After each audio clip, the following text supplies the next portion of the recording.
Hi, boys and girls. We are going to continue in history, moving into chapter 24. You'll need this page right here. This is history number 20, and it's a timeline. So let's begin to fill this out before we read, to review where we're headed. So the first date right here is 1620. Everybody should know what 1620 is. That's the year the Pilgrims came to the New World.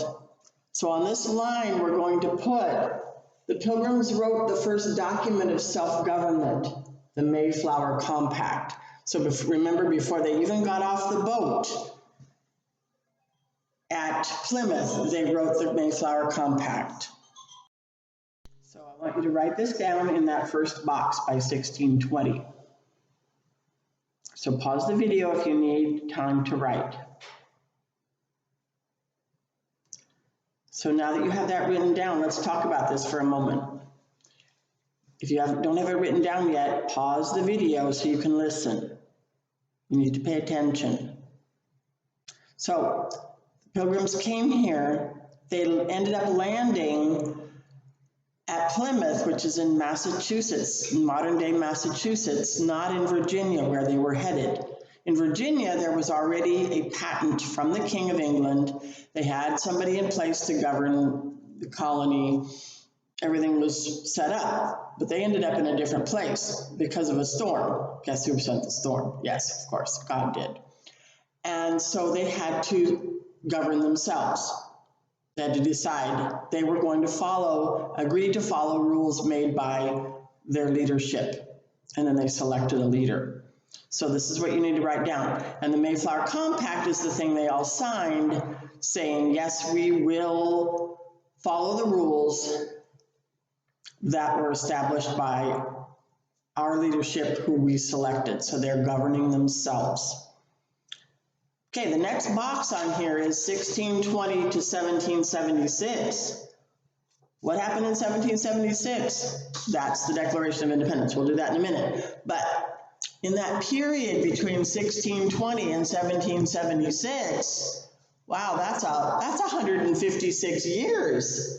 Why don't you write that underneath the two dates, parentheses, 156 years. And what happened in that time? This is the title. I skipped this part. Go to the top of the page. Right, there's that little thin line right there above 1620. Goes from there to there. Right, self-government with union. This, right on that line. That's the title of our book. It's an important concept. We're going to talk about it.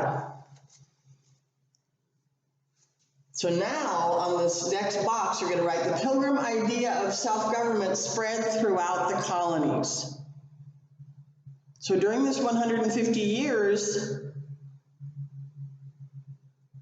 people moved here, people were born here, people moved here from all over. They didn't just move here from England, they moved here from Germany and France and all kinds of places. But it was an English colony run by the government of England. So during this time, the idea of self-government spread. And there were quite a few people here before 1776.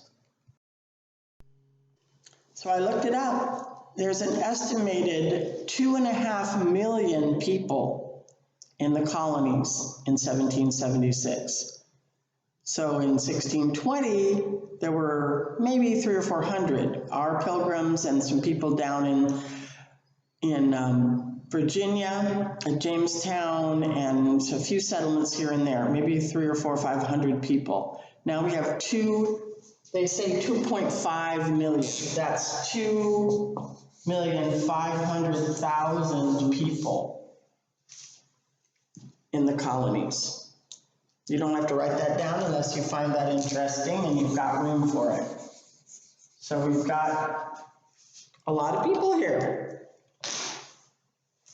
But the point of the government was that the idea of self-government spread throughout the colonies. All right, so the next box is the 1776 box. What happened in 1776? We declared independence from England. So this is what you're going to put in the 1776 box. The colonies declared their independence through the Declaration of Independence. So were we independent from England yet? No, we had to fight a war, but at least they had officially declared they were separating from England. There were still people who didn't want to do that, people who they called them Tories, and they were in favor of staying under England. They were concerned about businesses not doing well, that the colony couldn't defend itself, that we would be like a little child out on the streets with no mommy if we left England. And others like Samuel Adams knew that we were needing to separate from England because the king was being unjust. So that's what you're going to put in that box. And now in the next box, 1776 to 1781, that was the War for Independence from England. So we declared independence. That took, well, it took some years to convince people, but the actual declaration took a few weeks to write probably, and then people signed it.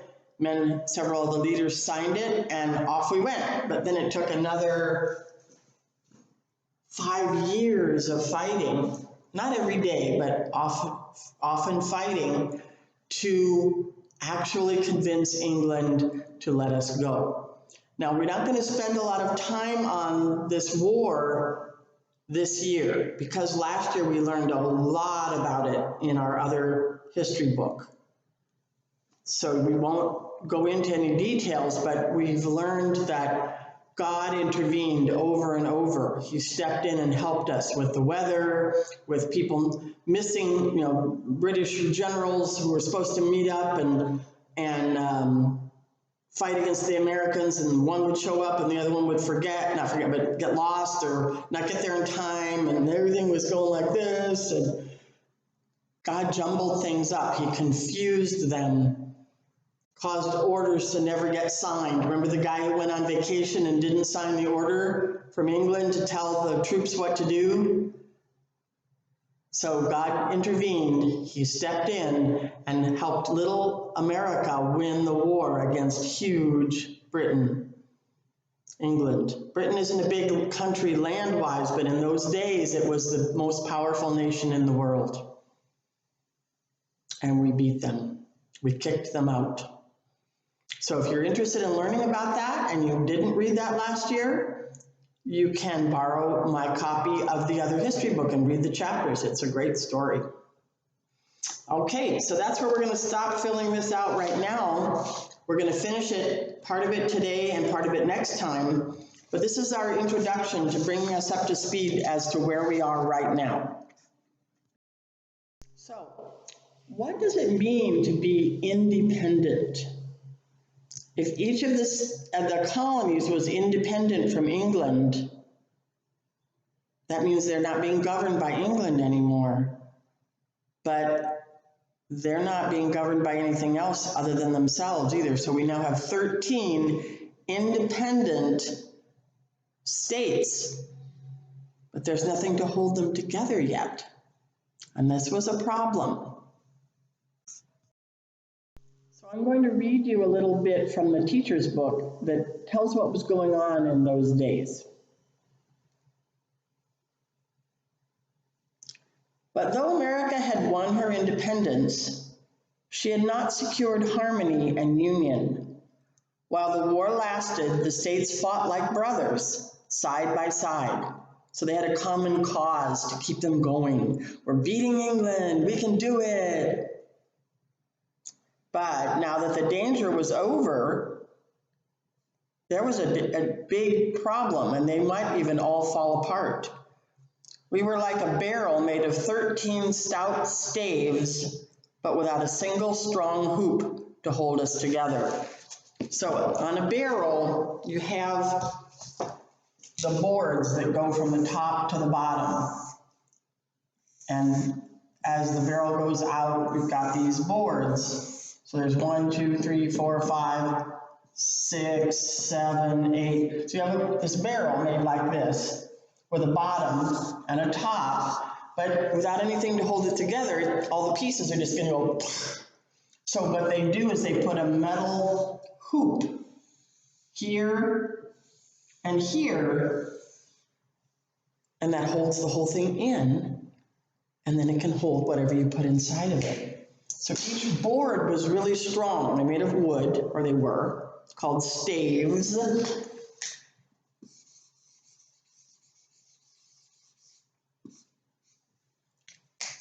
But there was nothing to hold them together, is what this person is saying that I'm reading from. This is not in your book. This is in my teacher's book.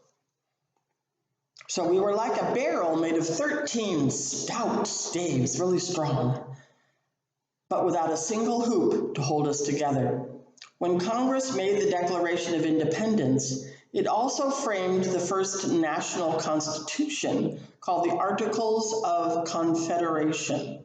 Confederation means working together. But the states did not adopt that constitution until 5 years later. And even then it didn't work. They were heavily in debt. They'd spent a lot of money on the war. Businesses were at a standstill. Nobody was selling anything.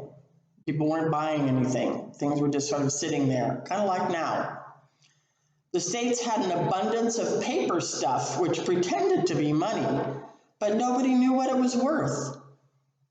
So they had, England had snapped up most of the actual metal coins by requiring us to pay for things we bought from them with coins, but then giving us other things in trade when we wanted to sell stuff to them. So they kept drawing more and more of the real money made of metal, made of gold and silver, out of the colonies. So they had to print paper money. But every state had their own, and nobody knew what it was worth. Nobody really trusted it. Was it worth anything, or was it just a piece of paper that you could burn in the fire? The states quarreled with each other about boundary lines. They quarreled about commerce. Quarreled means they fought, argued, not battles with guns, but they argued about business. They argued about trade. Instead of being united and friendly, they were fast getting to be 13 hostile nations ready to draw the sword against each other. Can you imagine how upset people must have been? They just fought this war for 5 years. Yay, we finally kicked the English out.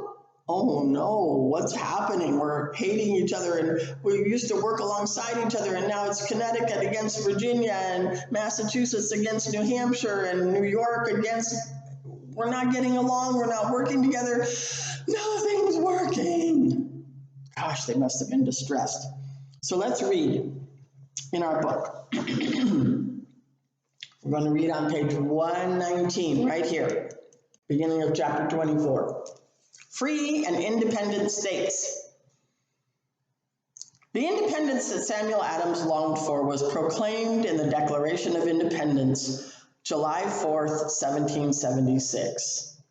England did not willingly allow the colonies to become independent from her control. Long years of war followed, finally ending in 1781 when the British General Cornwallis surrendered at Yorktown. You can go back and read about that in last year's book. It was a great story. The individual states began to go about their own business as free, independent, self-governing states. It seemed as if they were 13 separate countries. Soon problems began to arise. The unity which had brought the colonies together in the fight against England appeared to have been forgotten. Each state began to seek its own good, above the others, by the way.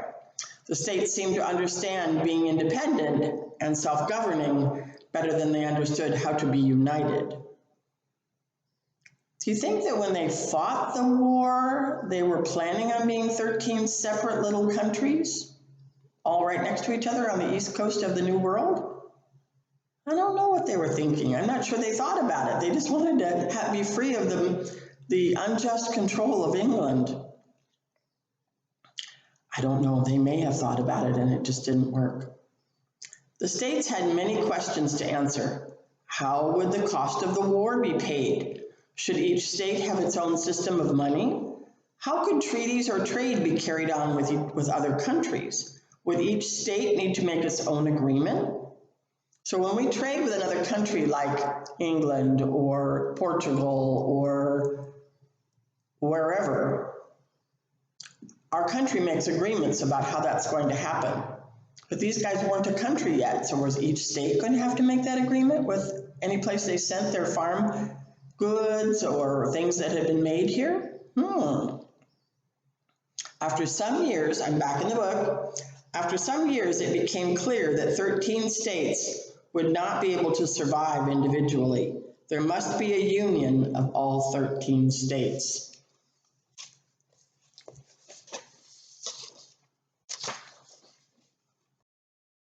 So at this point, from 1776 up to 1787, which is the next box on your paper, we had 13 independent state governments. And we're going to add to that, not yet united.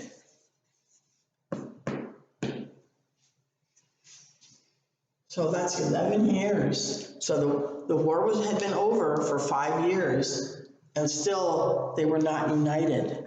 I don't know if you remember in any of the books we've read, like the book about Noah Webster, how business was doing very poorly and people were very worried and frustrated with what was going on. I believe that's when Noah's father lost his farm because he couldn't sell the things he was growing for enough money to pay the rent. So we have a bad time happening here. So write this down. And then we're going to hang on to this for the next video because we still have one more box to fill in down here. So we'll begin where we left off in the book with our next video.